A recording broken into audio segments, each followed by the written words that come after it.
Hello everyone, it's 2128 here, and I'm hoping you're having a pretty happy holidays. Merry Christmas, Happy Hanukkah, Happy Kwanzaa, and Happy New Year, and every other holiday that has come prior to and since. Well, in about 9 days, the big one happens. The kickoff of the wrestling calendar, of the pro wrestling calendar, with New Japan Pro Wrestling presentation of Wrestle Kingdom 12, live from the Tokyo Dome in Tokyo. Matches on the card are as follows. First up, pre-show match, the New Japan Rumble. 2 men enter the ring, the match starts. Every minute after that, next man comes out in accordance to the number he pulls. Every man for himself, no friends, only foes. Elimination can occur at any given time during the match by pinfall, submission, disqualification, I don't get how that works in this kind of a match, or being thrown over the top rope with both feet hitting the floor. Most of the participants in this match are usually the Legends, the Young Lions, or primarily the open card guys. The guys who will participate in this match, off the top of my head anyway, will be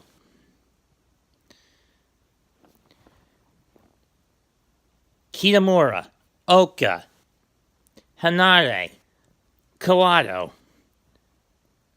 Leo Tonga, Nagata, Liger, Tiger Mask, Tenzan, Kojima, Nakanishi, Desperado, Michinoku, Kanemaru, Cheeseburger, Saito, to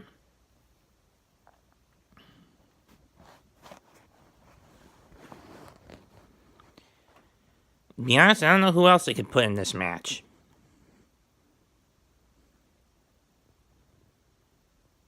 Those 16 are probably the most prominent names I can think of off the top of my head from New Japan past or present.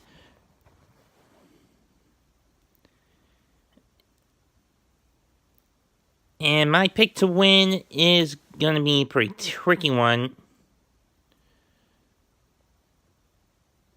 I'm going to say Cheeseburger. He got all the way to the last two in in the most recent New Japan and Wrestle Kingdom Rumble before he got beat by Elgin. Who's to say he can't go the distance again this time, but actually win it? He is Ring of Honor's favorite underdog.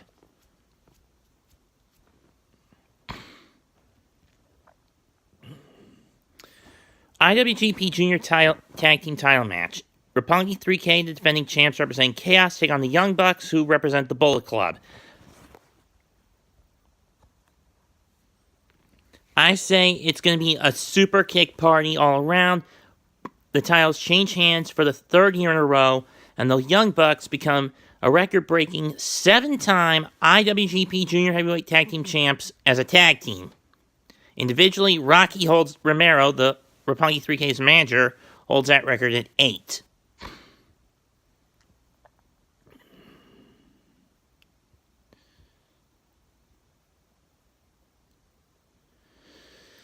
Next up, 5-team gauntlet match for the IWGP Never Openweight 6-man tag titles. With the new champions, Bad Luck Fale and the Guerrillas of Destiny representing the Bullet Club, defending the titles against Chaos, represented by Yoshihashi, Beretta, and by Toru Yano, Beretta, and Tomohiro Ishii.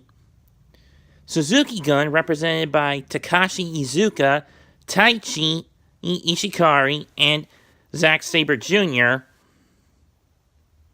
Yeah, I know Taichi's just called Taichi these days, but when he was in All Japan, he went by his full name of Taichi Ishikari.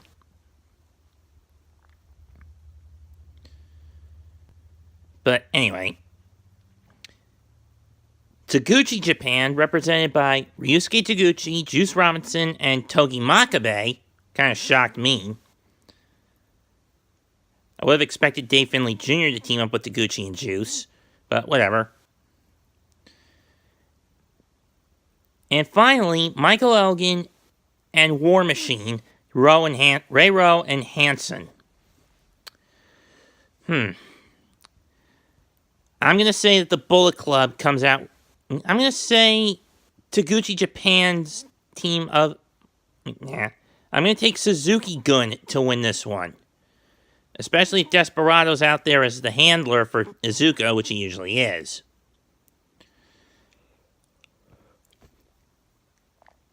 But Bullet Club, of course, will know they can at least attempt to out-cheat Suzuki-gun. If that happens, Bullet Club retains. If it doesn't, Suzuki-gun takes the titles. I'm putting it between those. My money is between those two. Next up, special challenge match. Was originally meant to be for the Ring of Honor World title, but after Cody dropped the title to Dalton Castle at Final Battle, that's no longer the case. So instead, it's Cody Rhodes versus Kota Ibushi as a special showcase match. I'm going to say Cody wins this one. Even if the belt was still up for grabs, even if Cody had retained at Final Battle, we all knew he wasn't going to drop it at Wrestle Kingdom to Kota Ibushi.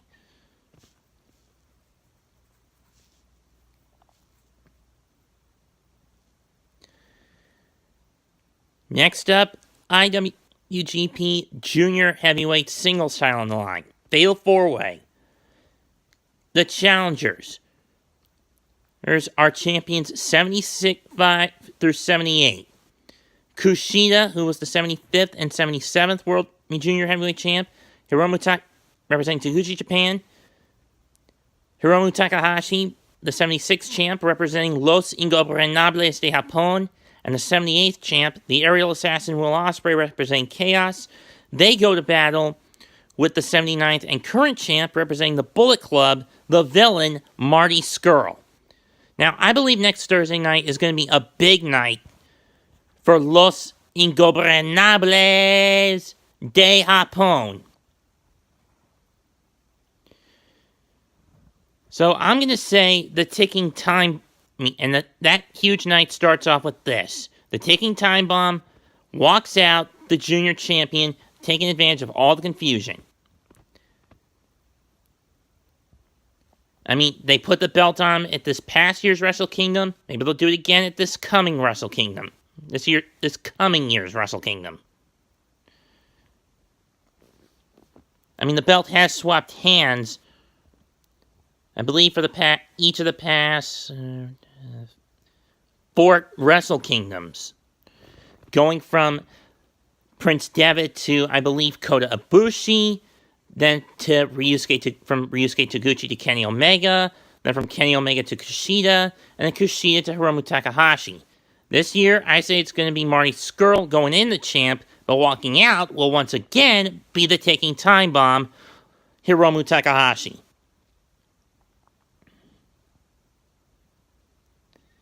Next up, hair versus hair one-on-one death match. I mean, no second chance death match. For the never openweight title, the challenger, Hiroki Goto of Chaos, taking on the leader of Suzuki-gun, Minoru Suzuki.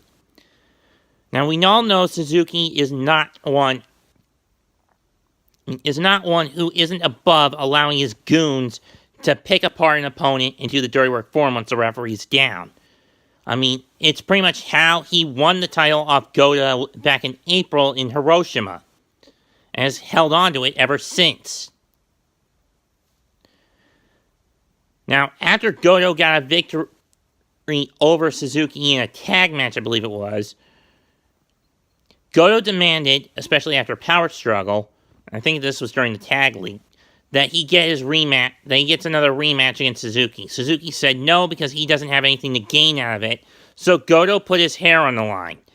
Finally, during the Korakuen Road to the Tokyo Dome shows, Suzuki accepted as he'll put his own hair on the line, and this time he has stated no members of Chaos and no members of Suzuki-gun at ringside. I'm going to be blunt, and I say that I smell, even with that proclamation by Suzuki, I smell a rat. And that rat's name, this is going to be a wild one, is the man Goto least expects to stab him in the back. That man, who I believe is going to screw him and allow Suzuki to shave Goto's head at the end of the night, is Katsuyori Shibata. Yeah, you heard me right. Shibata, Goto's old classmate and longtime friend, is going to turn full-blown heel, join Suzuki-gun, and screw Goto out of winning the Never title back. It's happened before. Or in the past with Suzuki-gun's track record. Or before and after title matches. Especially before title matches. I mean, for example, go back to the tail end of 2015. After Marufuji won the GHC World title back from Suzuki, Segura turned on him and joined Suzuki-gun. And around that same time, Taiji Ichimori got betrayed by Yoshinobu Kanemaru, who joined Suzuki-gun. And though while Segura left Suzuki-gun after he beat Suzuki, after Suzuki failed to win the GHC title back from Katsuhiko Nakajima, Kanemaru stayed and left with the rest of the Suzuki-gun faction.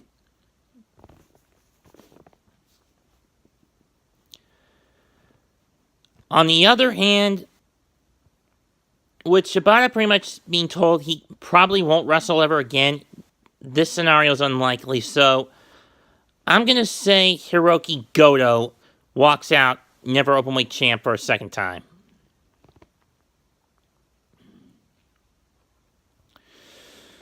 Excuse me.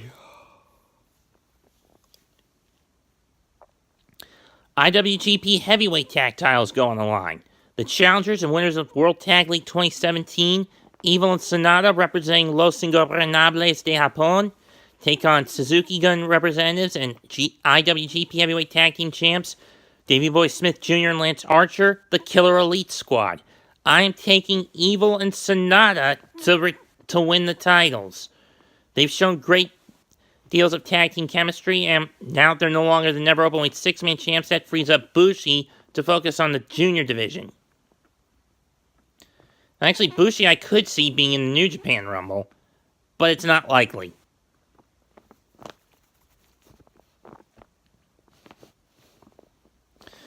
Anyway, moving on to the big three title matches. First, the Intercontinental title match. Switchblade Jay White, who returned as a heel after a near 2-year excursion in Ring of Honor, challenges the ace of New Japan, Hiroshi Tanahashi, the former ace of New Japan, Hiroshi Tanahashi, for the IC title. Now, I'm going to be blunt. This title has not swapped hands since Wrestle Kingdom 8, when Tanahashi defeated Shinsuke Nakamura for it. I don't see it swapping hands this time either. White will put up a good fight, yes, but beat Tanahashi? No, he will not.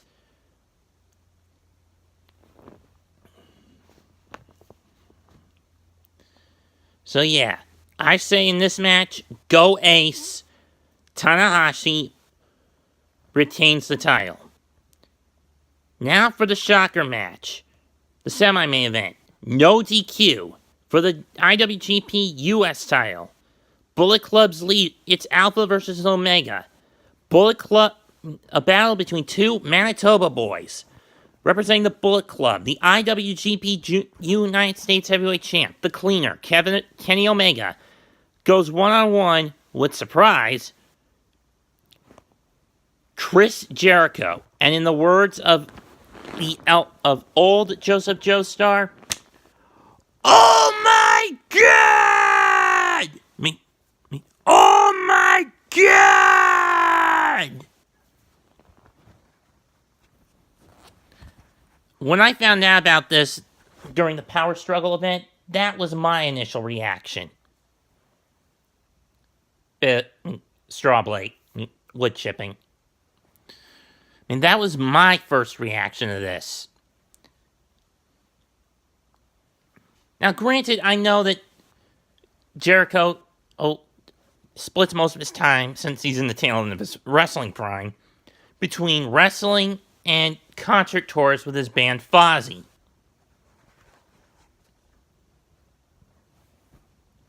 That's Fozzy with a Y, not with an I-E referring to the Muppet.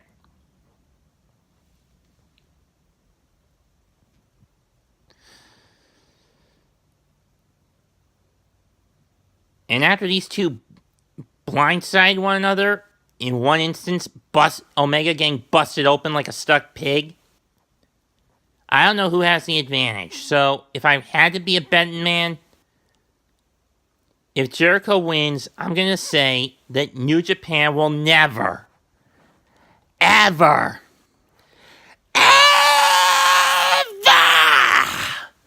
be the same again. Again.